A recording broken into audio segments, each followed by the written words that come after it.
سلام، امیدوارم حالتون خوب باشه. به سومین اپیزود از پادکست اینوپاد خوش اومدید. ویژه برنامه رویداد جایزه بین‌المللی مصطفی. در خدمت جناب آقای دکتر مهمت تونر هستیم از ترکیه.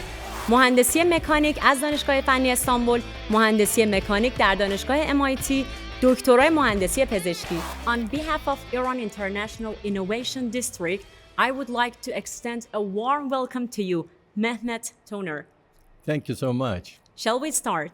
Let's do it. Would you please talk a little bit about your journey from mechanical engineering in Istanbul to biomedical studies in Harvard?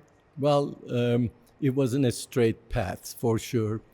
I want to be a doctor, but didn't get into medical school, became a mechanical engineer.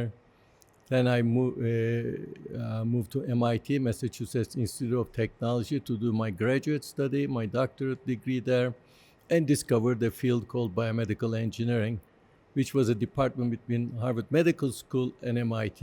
And I just fell in love because I always wanted to work in healthcare. So that's how I finally fulfilled my dream. Thank you.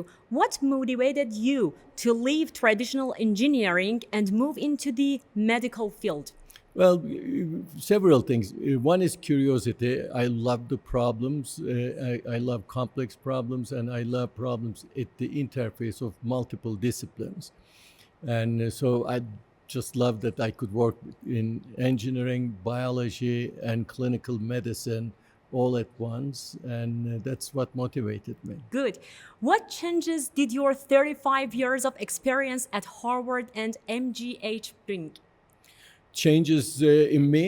Yeah. Yeah, well, for one, I am older, and that's a big change. I've been there for 43 years now, so it's been a long time. Oh. And but it's you really professionally, you really learn how to do science in that environment and enjoy the journey.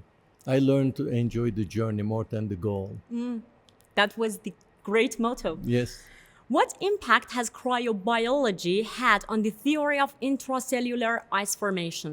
Yeah, one of the areas our work is, I know it's mouthful, cryobiology or low temperature biology. It is, you can look at it as Amazon of living things. Amazon moves non-living objects around the world, ships and transports. And I am interested in how we could do that with living products, drugs, organs for transplantation, or things, food supply. And so it has applications from food supply to biodiversity to clinical medicine. Nice. How is nanotechnology being used in cancer treatment? Nanotechnology is very permeated into cancer treatment. Nanoparticles that are decorated with all kinds of functions are used, as well as devices we build use nanotechnology for diagnosis or other purposes, monitoring purpose. So it's really very ubiquitous at this point. Thank you. And what are the main challenges of biopreservation in organ transplantation? Well, in organs, I'm sure you've seen movies. Usually there's a helicopter coming on top of the hospital with a box, the organ in it. It, depending on the organ, it's 4 hours to about 24 hours. So it's not enough time to do this in a preferential way. So preservation requires weeks and months. So we are working on that. Thank you. And which of your recent projects has had the greatest clinical impact? I would say the one that has the biggest clinical impact is prenatal diagnosis, diagnosing genetic abnormality during pregnancy without using the invasive amniocentesis. So it's a test we developed, and that's now commercialized, and more than 80% of all women use that test now. So that's a pretty decent impact. Yeah. And how have you trained more than 70 students at the international level? In what? In leadership section. Or here or at the... In different parts of the world. Leadership training is much better than when I was a student. We were much more single-minded. Now young people are much more entrepreneurial, and they want to use their creativity to produce things. and they really learn a lot about leadership. There are more courses and more opportunities. They are really lucky. And we are lucky that we have a great generation of young people trained in leadership. They are the luckiest, by the way. Yeah. What is the secret behind your students' success in receiving NIH and NSF in different awards? Yeah, well, we have most of our funding comes from NIH, National Institute of Health, and NSF, National Science Foundation. And we've been very successful with our students to generate funding for the last 35 years continuously from these as well as from other organizations such as Defense Department, Defense Agency for Advanced Research, and as well as industrial partners. So we are in the business of raising money to do our research. What is the role of mentoring in the advancement of biomedical engineering? Well, young minds need freedom and adequate amount of mentoring, not too much. You don't want to have too much because you want to let them make their mistakes, enjoy their journey as I enjoyed my journey. So my mentoring is watching and trying to interfere when there is a need, but not overpowering or dictating what they should do.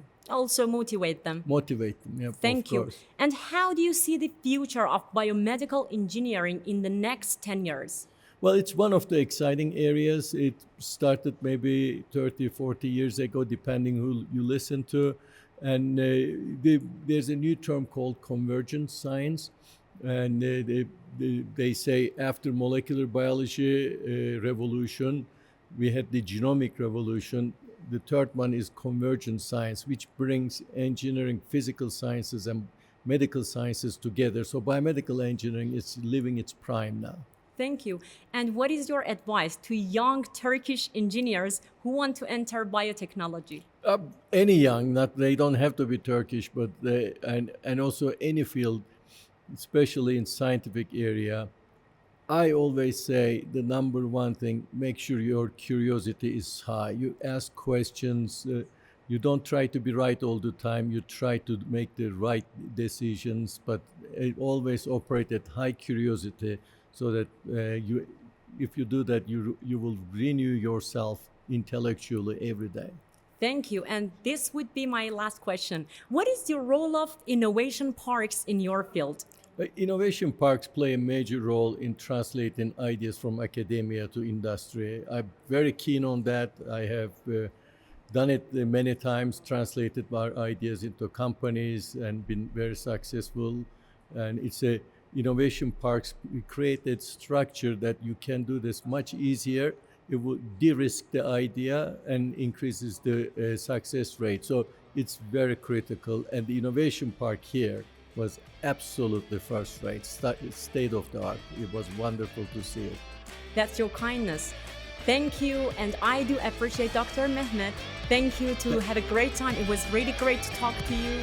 Thank you so much. It was my pleasure. Thank you. Have a perfect time here. Thank you. Bye-bye. Bye.